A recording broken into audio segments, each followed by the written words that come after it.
Applying for your first credit card can often feel like applying for an entry-level job that requires prior work experience. Banks will only approve you if you have a healthy credit score, but how can you prove that if you have no credit history at all? Luckily, a student credit card is a great first step in establishing a good credit history. Now, there are many student credit card options available, and so I will use what I believe are the 5 main criteria in a great student credit card to come up with the 5 best options currently available in the market. These are 1, a good sign-up bonus, 2, no annual fee, 3, above average rewards, 4, ease of approval, and 5, any other special perks the credit card has. I intentionally left out the introductory and ongoing interest rates because I truly believe you should only use credit cards if you can pay off your entire balance in full every month. If you fall into credit card debt, whether your APR ends up being 10% or 30%, either way, the cost of using a credit card would far outweigh the benefits. I will still provide the APR offers for each credit card as I go through them, but I can't highlight enough the importance of paying off your balance in full every month.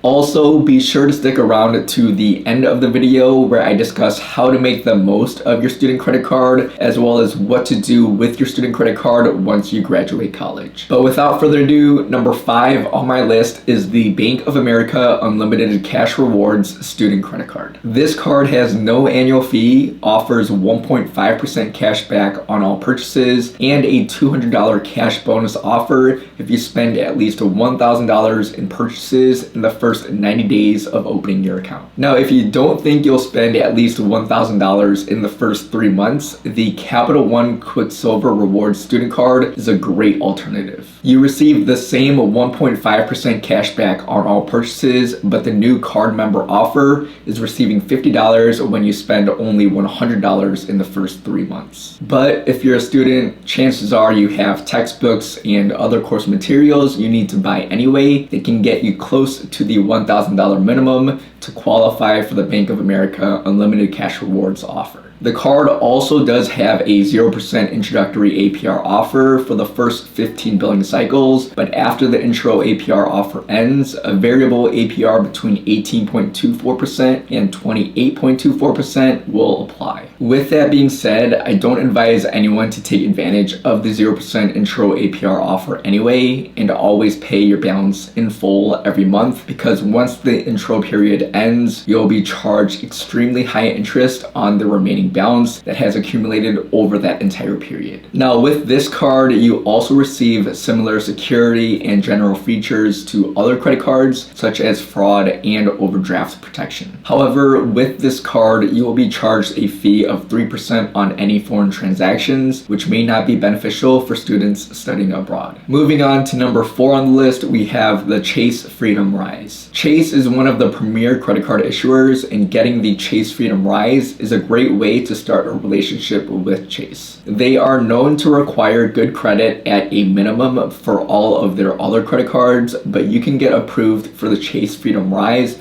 with limited or no credit. They also mentioned that your approval chances increase even more if you open up a Chase checkings account and deposit at least $250 into the account before applying. Now, when it comes to a sign-up bonus, you can earn a $25 credit if you sign up for automatic payments within the first 3 months of opening the account, which is something I recommend everyone do anyway with all of their credit cards. On top of that, there is no annual fee for this card, which is something you want for your first credit card, because part of your credit score is based on the length of credit, and so ideally you want to keep your first credit card open as long as possible, and having a no annual fee card makes it that much easier. When it comes to rewards, you earn a flat 1.5% cash back on all purchases, which come in the form of Chase Ultimate Reward points, which can be redeemed for even greater value if you transfer them over to other Chase cards in the future, such as the Chase Sapphire Preferred or the Chase Sapphire Reserve. Some other perks this card offer include a potential credit limit increase as soon as 6 months by making on-time payments, some great service and protection features, and partner benefits such as a complimentary 3 months of Dash Pass, 5% cash back on Lyft rides through March 31st, 2025,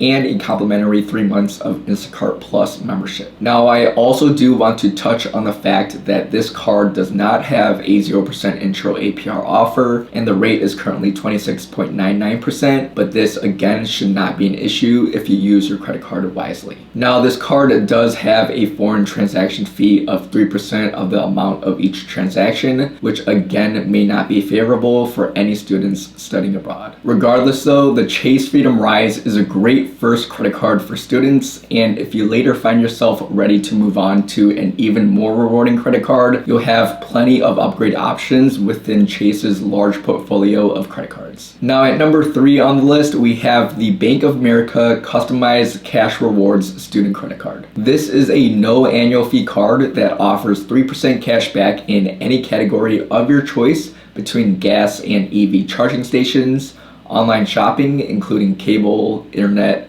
phone plans, and streaming, dining, travel, drugstores and pharmacies, or home improvement and furnishings. You also receive 2% cash back at grocery stores and wholesale clubs, and 1% cash back on all other purchases. Keep in mind that the 3% and 2% cash back is limited to the first $2,500 in combined purchases each quarter. However, the fact that you get a choice for your 3% category and automatically receive 2% at grocery stores and wholesale clubs, which are essential living expenses for all students, makes this a very beneficial card. You have the option to change your choice category once each month depending on your spending habits, which makes this card even more flexible. And similarly to the Bank of America Unlimited Cash Rewards card, you can receive a $200 cash rewards bonus if you spend at least $1,000 in the first 90 days of opening your account. The card also offers a 0% introductory APR for the first 15 billing cycles, but after the intro APR period ends, a variable APR between 18.24% and 28.24% will apply. And you will also be charged a 3% foreign transaction fee for all international purchases. Now coming in at number 2 is the Capital One Savor One student credit card. With this card, you earn unlimited 3% cash back on dining,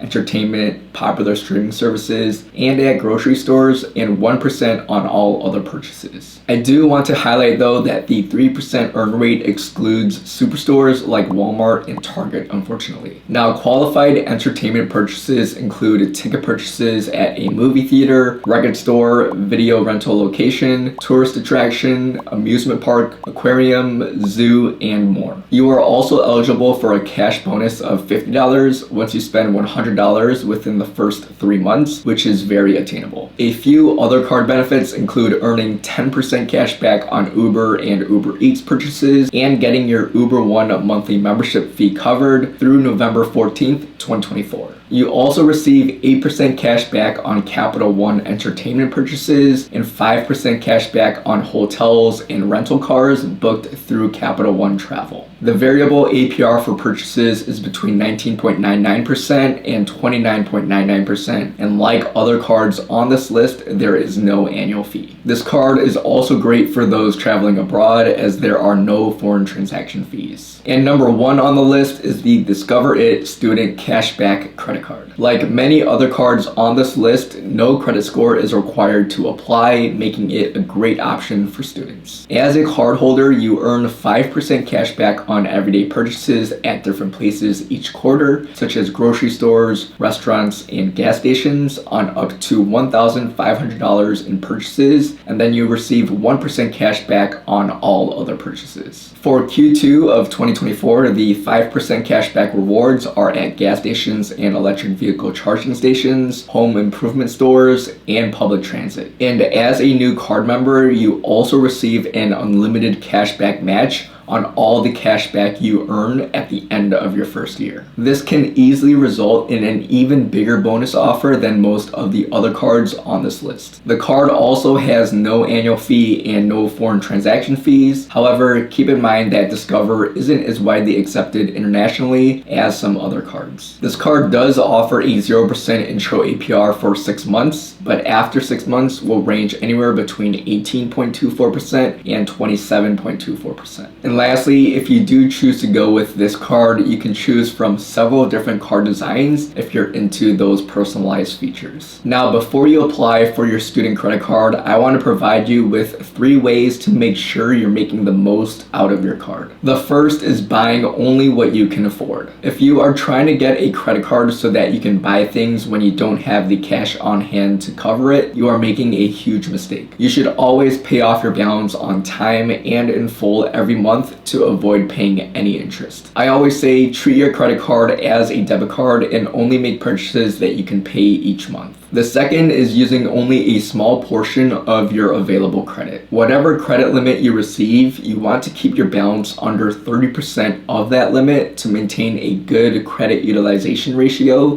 which affects your credit score. And the third is not closing the credit card once you graduate college. Once you boost your credit score into the good to excellent range, you're more likely to be approved for regular non-student credit cards with better rewards and enhanced features. However, most credit card issuers allow you to upgrade your current student card. Doing so allows you to move to a card that better suits your needs while keeping your account open, which is beneficial to your credit score because it helps preserve the length of your credit history. Even if you can't upgrade the student card, I still recommend keeping it even if you don't plan on using it anymore to help your credit score. After all, you wouldn't be paying an annual fee, so it's smart to keep the account open even after you apply for other credit cards. Now, if you're interested in opening up a high yield savings account, which helps you earn interest on any cash you put into the account, be sure to click this video here where I share the 5 best high yield savings accounts currently on the market. And that's all for this video. Thank you all for watching, and I hope to see you in the next one.